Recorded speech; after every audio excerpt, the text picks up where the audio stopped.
After installing your Ripley Wi-Fi installer setup app, go ahead and open the app, and you're going to want to take off the faceplate from around your water softener valve.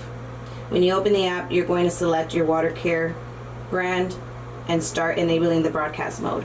You're going to hold and set the set clock button here and the down button at the same time until you see those 3 lights in the left hand corner turn off and start flashing. That'll initiate the broadcast mode. Once that's done, go ahead and hit the next symbol to go into your Wi-Fi settings. Once you're in your Wi-Fi settings, you're going to find your valve name. It normally is going to pop up with the letter B in front of it.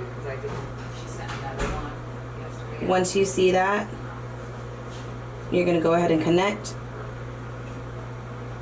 Let your Wi-Fi connect to it, and then return back to the installer setup app.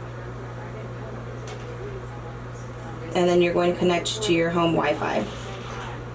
You'll put in your Wi-Fi password in the app, let it connect, and you should see the lower green light on this side will stay on once it's fully connected, and it'll start to display the name of your Wi-Fi right here on your valve screen. Once your Wi-Fi name is displayed, it'll show your signal strength. It'll also show a negative number at the top right hand corner. That's going to be your range. It's going to range from -5 to -85. The strongest signal is a -5, and as readings approach a -85, the signal weakens.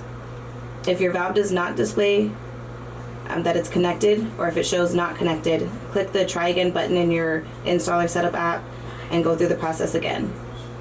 Once it's all connected, go ahead and complete and close your app, and your valve will be able to be showing readings now in your consumer Ripley app.